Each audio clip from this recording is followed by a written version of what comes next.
Good morning student. आज मैं एक बहुत ही इम्पोर्टेंट टॉपिक पे फोकस करने जा रहा हूँ। ठीक है, हमारा जो आज का टॉपिक है वो है साइटोप्लाज्म। क्योंकि 6 साल या फिर 7 साल ज़्यादा हो गए हैं, इस टॉपिक के ऊपर एक भी क्वेश्चन नहीं पूछा गया है। ओके, नीट के ऊपर इसके ऊपर एक भी क्वेश्चन नहीं पूछा गया है। ठीक है, मतलब एक स्पेसिफिक ऐसा क्वेश्चन नहीं आया है जो साइटोप्लाज्म से रिलेटेड हो। ओके, साइटोस्केलेटन के बारे में आ चुका है, लेकिन साइटोप्लाज्म के बारे में कुछ नहीं आया था। ठीक है, तो इसीलिए आज ये कंसेप्ट हाथ में लिया है।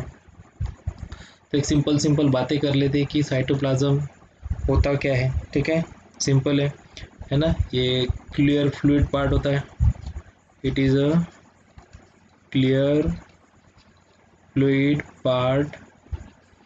ओके, क्लियर फ्लूइड पार्ट, क्या बोल सकते हैं इसको, clear fluid part. Simple. Now ये तो पता हो गया कि हमको कि that this is the clear fluid part. Okay, जिसको अपन साइटोप्लाज्म कहते हैं। ठीक है। नाउ अब साइटोप्लाज्म में होती है साइटोप्लाज्म मैट्रिक्स। क्या होती है साइटोप्लाज्म में, क्या होती है साइटोप्लाज्मिक मैट्रिक्स, और दूसरा होता है उसका साइटोस्केलेटन। ओके, तो साइटोप्लाज्म की मैंने दो बातें की। सबसे पहली इसकी पहली जो चीज़ है साइटोस्केलेटन की, उसके बारे में जहाँ साइटोप्लाज्म की उसके बारे में जान लेते हैं, जिसको मैं कह रहा हूँ साइटोप्लाज्मिक मैट्रिक्स। क्या कहेंगे इसको अपन, साइटोप्लाज्मिक मैट्रिक्स। ओके, अब इसके बारे में अपन थोड़ी बहुत जानकारी पहले जुटा लेते हैं कि साइटोप्लाज्मिक मैट्रिक्स का मीनिंग एक्चुअली में क्या होता है। ठीक है, देन कलेक्टिवली अपन धीरे धीरे उसको डिड्यूस करते जाएंगे। ठीक है, तो साइटोप्लाज्म में हम जानने जा रहे हैं साइटोप्लाज्मिक मैट्रिक्स। ओके, तो आपने याद रखना है, it is a clear fluid part. Okay, it is a clear fluid part. क्या ये एक प्रकार का क्लियर फ्लूइड पार्ट होता है, क्या, साइटोप्लाज्मिक मैट्रिक्स। ओके, ना और एक चीज़ यहाँ पे क्या याद रखने की ज़रूरत है। ठीक है, इसके दो स्टेट होती है। साइटोप्लाज्मिक मैट्रिक्स की कितनी स्टेट होती है, it actually exist in a two state. Okay, ये जो दो स्टेट होती है साइटोप्लाज्मिक मैट्रिक्स की, उसको कहते हैं सोल एंड जेल। क्या कहते हैं, सोल एंड जेल। ओके, और जैसे कि सोल, एक्चुअली इसको सोल को अलग नाम से पुकारा जाता है, उसको अपन कहते हैं प्लाज्मा सोल। ओके, और जो आपका जेल होता है उसको कहते हैं अपन plasma gel. Okay, plasma sol and plasma gel, ऐसे दो फॉर्म होते हैं साइटोप्लाज्मिक मैट्रिक्स के। ओके, अब दो अभी जो साइटोप्लाज्मिक मैट्रिक्स है। ओके, मैंने बोला साइटोप्लाज्म के दो पार्ट होते हैं। एक हुआ पार्ट साइटोप्लाज्मिक मैट्रिक्स, मैं दूसरे पार्ट के बारे में भी बात कर देता हूँ। जो इसका दूसरा पार्ट जो होता है ना, उसको अपन क्या कहेंगे, cytoplasmic structures. Cytoplasmic structure. Okay, एक दूसरा पार्ट रहेगा इसका साइटोप्लाज्मिक स्ट्रक्चर, पहला पार्ट इसका साइटोप्लाज्मिक मैट्रिक्स। ओके, तो हम पहले मैट्रिक्स के बारे में पूरा डिटेल ले लेते हैं अभी पहले। ठीक है, तो मैंने बोला कि साइटोप्लाज्मिक मैट्रिक्स के दो अलग अलग फॉर्म्स हो सकते हैं, या फिर दो अलग अलग स्टेट होती है। एक को बोला सोल, दूसरे को बोला जेल। सोल बोले तो प्लाज्मा सोल, और जेल बोले तो प्लाज्मा जेल। ओके, अब जो आपका प्लाज्मा जेल होता है ना, प्लाज्मा जेल जो होता है वो बिल्कुल प्लाज्मा मेम्ब्रेन के बिलो बिलो होता है। बिलो मतलब ये समझ के चलो, मैं यहाँ पे छोटी सी एक प्लाज्मा ड्रॉ करता हूँ। Just a minute. हेलो, केले केले केले काकुला, वंदना काकुला काकुला।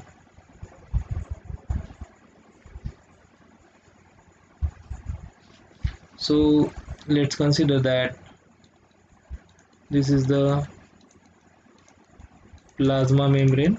Okay, and the plasma membrane, we know that it is a lipid bilayer. Okay, this one is a lipid bilayer. So if I will consider, this will be a plasma membrane. Okay, so the plasm, okay, whatever the plasm found below the plasma membrane, or I can say vicinity to the plasma membrane, is known as a plasma gel. So this particular component is the plasma gel. Okay, what? Plasma gel. Okay, then what we mean by the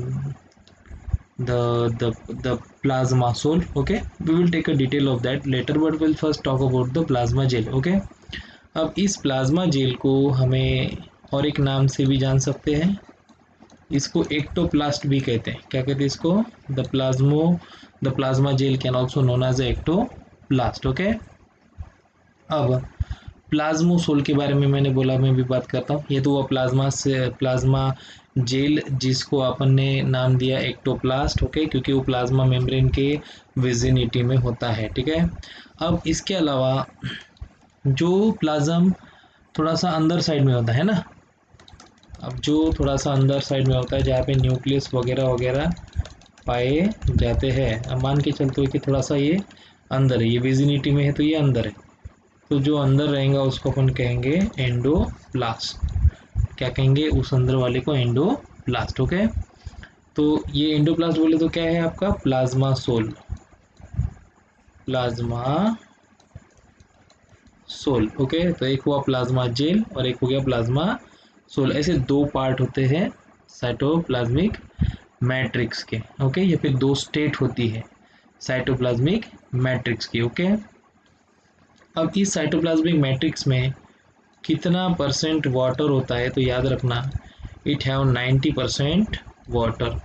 90% water. ठीक है, ये matrix में पाया जाता है। ठीक है, अब ये जो मैट्रिक्स होती है, ये एक्टोप्लास्ट हो या फिर एंडोप्लास्ट हो, ये जो मैट्रिक्स होती है वो एक क्रिस्टलाइन कोलाइडल कॉम्प्लेक्स होता है। क्या होता है? मैं लिख देता हूँ यहाँ पे, right here, crystalline colloidal complex. कैसा होता है ये? क्रिस्टलाइन कोलाइडल कॉम्प्लेक्स होता है। ठीक है, जिसमें कुछ पर्टिकुलर टाइप के जो केमिकल होते हैं वो ट्रू सॉल्यूशन के फॉर्म में रहते हैं, और कुछ कुछ केस में वो मतलब अगर मैं समझूं कि अगर ये समझ के चलो, ये एक डब्बा है। ओके, एक बॉक्स है और बॉक्स के अंदर कुछ चीज़ें जो है इस प्रकार से क्रिस्टलाइन फॉर्म में है, और कुछ चीज़ें जो है ऑलरेडी डिज़ोल्व हो चुके। कुछ चीज़ें क्या हो चुकी हैं? अभी मान के चलो पानी है, तो पानी में कुछ कुछ चीज़ें कैसी है?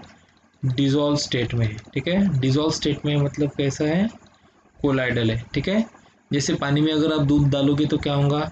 दूध मिक्स होता है क्या? नहीं, वो कोलाइडल सस्पेंशन बना लेता है, तो कोलाइडल सॉल्यूशन बना लेते हैं। और दूसरा जो होते हैं वो क्रिस्टल्स। ओके, वो क्रिस्टल्स रहते हैं उस सॉल्यूशन में, उस वाटर में। ओके, तो 90% वाटर रहेगा आपका साइटोप्लाज्मिक मैट्रिक्स में, जिसमें कुछ चीज़ें क्रिस्टलाइन रहेंगी, कुछ चीज़ें कोलाइडल रहेंगी।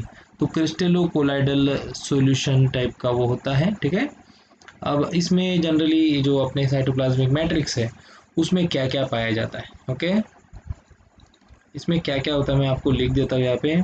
इसमें होते हैं, सबसे पहले तो मैं बात करूँगा मिनरल्स की, शुगर्स होते हैं, अमीनो एसिड होते हैं। ठीक है, इवन जो आपके टीआरएनए होता है, आपको पता है टीआरएनए इज एडाप्टर आरएनए, या फिर इसको अपन सोल्यूबल आरएनए भी कहते हैं। क्यों कहते हैं सोल्यूबल आरएनए? क्योंकि ये सोल्यूबल होता है साइटोप्लाज्म में, साइटोप्लाज्मिक मैट्रिक्स में। ओके, इसके अलावा और क्या होता है? न्यूक्लियोटाइड्स भी होते हैं। क्या होते हैं? न्यूक्लियोटाइड्स भी होते हैं। इसके अलावा प्रोटीन्स होते हैं, एंजाइम्स होते हैं, है ना। प्रोटीन्स, ट्रांसपोर्ट प्रोटीन्स होते हैं, अलग अलग टाइप के प्रोटीन्स होते हैं। कुछ प्रोटीन्स तो हार्मोन रिसेप्टर्स होते हैं। इवन कभी कभी इसमें क्या आते हैं? एंजाइम्स भी रहते हैं। ओके, तो अलग अलग टाइप के या एंजाइम्स वगैरह वगैरह सब चीज़ें यहाँ पे रहती है। ठीक है, तो अभी मैंने बोला कि जो आपका साइटोप्लाज्मिक मैट्रिक्स है उसमें एक होता है प्लाज्मा सोल और एक प्लाज्मा जेल। प्लाज्मा सोल को अपन ने क्या कहा? एक्टोप्लास्ट। प्लाज्मा जेल को क्या कहा अपन ने? एक्टोप्लास्ट। और प्लाज्मा सोल को अपन ने क्या कहा, एंडोप्लास्ट। Okay, simple. और मैंने बोला साइटोप्लाज्मिक मैट्रिक्स में 90% वाटर होता है और इसका जो मैट्रिक्स होता है वो कैसा होता है, क्रिस्टेलो कोलाइडल, मतलब कुछ चीज़ें क्रिस्टलाइन होती है, कुछ चीज़ें कोलाइडल सस्पेंशन बनाती है। फॉर एग्जांपल जो प्रोटीन्स रहते हैं ना, प्रोटीन्स अभी लिखा अपन ने साइटोप्लाज्मिक मैट्रिक्स में प्रोटीन होते हैं, जो प्रोटीन होते हैं वो कोलाइडल सस्पेंशन बनाते हैं साइटोप्लाज्म में, ठीक है। तो ये मेजर कोलाइडल पार्टिकल्स हैं साइटोप्लाज्मिक मैट्रिक्स के। ओके, अब अगर फैट्स की बात की जाए तो फैट्स इस प्रकार से दिखेंगे, मतलब अगर ये साइटोप्लाज्म है तो साइटोप्लाज्म में, सॉरी साइटोप्लाज्मिक मैट्रिक्स है तो उसमें ये जो आपके फैट है ना, उनके थोड़े से इमल्सिफाइड फॉर्म दिखेंगे आपको, ठीक है। इसलिए इसको फैट इमल्शन कहते हैं, ठीक है, जो आपके साइटोप्लाज्मिक मैट्रिक्स में मिलता है, ठीक है। या फिर एक तो ये इमल्शन बोले तो छोटे छोटे ऐसे ड्रॉपलेट्स दिखेंगे, हो सकता है आपको ऐसे बड़े बड़े बबल भी दिख जाए साइटोप्लाज्म में, है ना। अगर बड़े बड़े दिखते हैं तो उनको अपन क्या कहेंगे, फैट ग्लोब्यूल्स, क्या कहेंगे, फैट ग्लोब्यूल्स। ओके, तो ये चीज़ें होती है साइटोप्लाज्मिक मैट्रिक्स की। ओके, अब इतना तो आपको समझ में आ गया होगा। अभी मैं एक काम कर देता हूँ, इसको मैं अच्छी तरीके से अभी मिटा देता हूँ, ठीक है। तो आई रब ऑल दिस, ओके, ताकि मैं आगे का पोर्शन आपको समझा सकूँ, ठीक है।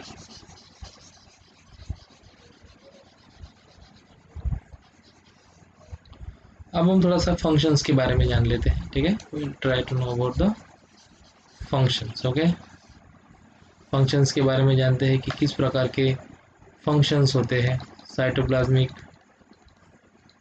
मैट्रिक्स के। ओके, तो वन बाय वन हम इसके फंक्शंस के बारे में जानते हैं। तो पहला फंक्शंस जो अपन उसके बारे में जाएंगे कि सबसे पहले तो इसमें होते हैं raw material to synthesize different organelle. अब सेल में रहने वाली अलग अलग ऑर्गेनेलीज के लिए जो रॉ मटेरियल चाहिए वो आपके साइटोप्लाज्म में रहता है, ठीक है। अब क्या होता है कि साइटोप्लाज्मिक मैट्रिक्स एक ट्रांसपोर्ट मीडियम भी है ना, so act as a transport medium, act as a transport medium. Okay, क्योंकि इससे एक्सचेंज होता है मटेरियल, है ना, इसके थ्रू क्या होता है, एक्सचेंज ऑफ मटेरियल, किसके थ्रू, साइटोप्लाज्मिक मैट्रिक्स के थ्रू।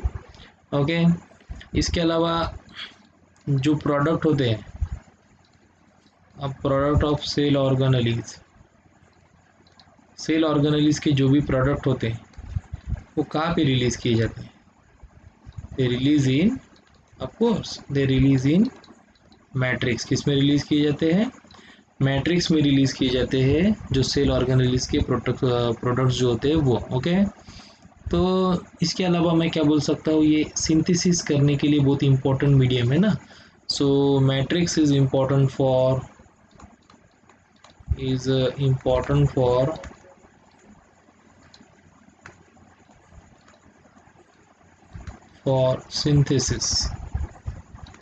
सिंथेसिस के लिए बहुत ज़्यादा इम्पोर्टेंट होते हैं। क्या सिंथेसाइज करने के लिए बात कर रहा हूँ मैं, I am talking about nucleotide, जिससे अपन क्या बनाते हैं, डीएनए। ओके, इसके अलावा और क्या बनाने के लिए चाहिए, कार्बोहाइड्रेट्स, कार्बोहाइड्रेट्स बनाने के लिए, है ना। तो जो भी सिंथेसिस होता है वो जनरली साइटोप्लाज्मिक मैट्रिक्स में होता है। इवन प्रोटीन्स बनाए जाते हैं क्योंकि साइटोप्लाज्मिक राइबोसोम्स होते हैं, और कोएंजाइम्स भी बनाए जाते हैं, है ना। तो ये सब चीज़ें परफॉर्म की जाती है किसमें, साइटोप्लाज्मिक मैट्रिक्स में। इसके अलावा कुछ मेटाबॉलिक रिएक्शन भी होती है, क्या होती है इसमें, मेटाबॉलिक रिएक्शन। अब मेटाबॉलिक रिएक्शन दो प्रकार की होती है ना, कौन सी, एनाबॉलिक और कैटाबॉलिक। ओके, जैसे कि आपके साइटोप्लाज्मिक मैट्रिक्स में एक परफॉर्म किया जाता है जिसको अपन क्या कहते हैं, ग्लाइकोलाइसिस या एनारोबिक रेस्पिरेशन एक प्रकार का, है ना, वो आपके साइटोप्लाज्मिक मैट्रिक्स में ही होता है ना। इवन जो आपका पेंटोज फॉस्फेट पाथवे है या फिर पेंटोज मेंटोस पाथवे जो है वो भी आपके साइटोप्लाज्मिक मैट्रिक्स में ही परफॉर्म किया जाता है। ठीक है, सिंपल है। ठीक है, सो इसकी और एक चीज़ क्या याद रखें कि जो साइटोप्लाज्मिक मैट्रिक्स जो होती है वो हमेशा किस में होती है, always in a motion. Okay, cytoplasmic matrix is always in a motion. Okay, ये आप इस चीज़ को अपने ध्यान रख लेना है। ठीक है, तो ये जो चीज़ है वो शायद नीट में इसमें से कोई एक आधा पार्ट पूछ सकते हैं, तो आपने इस चीज़ की तरफ ध्यान देना है। ठीक है, इतना समझ में आया। अब मैं इसके आगे की बात करता हूँ। तो आगे जब हम बढ़ते हैं तो एक पोर्शन हमको समझ लेना पड़ेगा कि what we mean by cytoplasmic streaming, क्योंकि इसके ऊपर बहुत बार क्वेश्चन आ चुके हैं। ठीक है, there are many times the question were asked about this cytoplasmic streaming. Okay, we will take a overlook of that, what we mean by the cytoplasmic streaming. Okay, cytoplasmic streaming. Okay, we'll take a overlook of this cytoplasmic streaming. Okay, what we mean by cytoplasmic streaming. Okay, now keep in mind ये एक प्रकार की important movement है। मैं ये क्या बोल सकता हूँ कि that this is autonomic vital movement. Vital मतलब इम्पोर्टेंट और ऑटोनॉमिक मतलब अपने आप चलने वाली एक वाइटल मूवमेंट है। ठीक है, और ये कंटिन्यू होती है ना, हैपन्स कंटिन्यूली, क्योंकि हमारा सेल हमेशा कुछ ना कुछ सिंथेसाइज करके बाहर डालते रहता है, कुछ चीज़ों को अंदर आने देता है। तो ऐसे वक्त में वो साइटोप्लाज्मिक मैट्रिक्स से ही आती है, इसीलिए। ठीक है, अब जनरली ये जो साइटोप्लाज्मिक स्ट्रीमिंग होती है ना, जो साइटोप्लाज्मिक मैट्रिक्स में चलती है ना, अगर वो साइटोप्लाज्मिक स्ट्रीमिंग यूकैरियोट्स में होती है, किसमें होती है, अगर वो यूकैरियोट्स में साइटोप्लाज्मिक स्ट्रीमिंग होती है तो उसको अपन क्या कहते हैं, साइक्लोसिस। ओके, इसको क्या कहना अपन ने, साइक्लोसिस, या फिर प्रोटोप्लाज्मिक स्ट्रीमिंग भी उसका नाम है। उसको और क्या बोल सकते हैं, प्रोटोप्लाज्मिक स्ट्रीमिंग। ओके, उसके भी फिर दो प्रकार आते हैं। अब मैं जब साइक्लोसिस की बात करता हूँ ना, तो साइक्लोसिस के भी कितने प्रकार आते हैं, दो प्रकार आते हैं। एक होता है रोटेशन, ठीक है, एक क्या होता है, रोटेशन, और दूसरा होता है सर्क्यूलेशन। एक होता है रोटेशन और दूसरा होता है सर्क्यूलेशन। ओके, अब क्या होता है, अब जब मैं रोटेशन की बात करता हूँ, है ना, इसमें क्या होता है, साइटोप्लाज्मिक मैट्रिक्स जो होती है ना, साइटोप्लाज्मिक मैट्रिक्स जो होती है वो एक ही डायरेक्शन में सेंट्रल वैक्यूल के सबोतल में घूमती रहती है ना। ये है आपका सेंट्रल वैक्यूल, तो उसके सबोतल में ऐसी आपकी साइटोप्लाज्मिक मैट्रिक्स घूमते रहना, सेंट्रल वैक्यूल के सराउंडिंग में साइटोप्लाज्मिक मैट्रिक्स का घूमना, उसको अपन कहते हैं रोटेशन। ओके, और जब सर्कुलेशन की बात आती है, किसकी, सर्कुलेशन की जब बात आती है, तो साइटोप्लाज्मिक मैट्रिक्स जो होती है वो डिफरेंट डायरेक्शन में जाती है ना, cytoplasmic matrix move in different direction, मतलब डिफरेंट डायरेक्शन का मीनिंग है वो हर डायरेक्शन में मूव करने की कोशिश करती है और हर वैक्यूल के सबोतल में घूमने की कोशिश करती है। ठीक है, तो ये मल्टी डायरेक्शनल काम हो जाता है ना। तो साइक्लोसिस में रोटेशन में सेंट्रल वैक्यूल के थ्रू मतलब सराउंडिंग में ऐसे घूमती रहती है। ठीक है, और सर्कुलेशन में क्या होता है, डिफरेंट डायरेक्शन में साइटोप्लाज्मिक मैट्रिक्स मूवमेंट होती है। ओके, अब इसके कहाँ कहाँ पे ये इसका काम होता है, ठीक है, कहाँ कहाँ पे मतलब पार्टिसिपेशन कहाँ कहाँ पे करती है, वो समझ लेते हैं कि इसका पार्टिसिपेशन किस किस जगह पे रहता है। ठीक है, तो मैं फिर से इसको मिटा दिया हूँ। अभी और एक बात अपन करते हैं कि इसमें कहाँ कहाँ पे वो उसका पार्टिसिपेशन रहता है, साइटोप्लाज्मिक स्ट्रीमिंग का पार्टिसिपेशन कहाँ पे रहता है वो अपन अभी जान लेते, ठीक है। तो पहला जो होता है वो होता है ऑर्गेनेलिस के मूवमेंट को लाइट इंटेंसिटी के हिसाब से मूव करना, है ना। Movement of organelles, okay, movement of organelles inside a cell, okay, like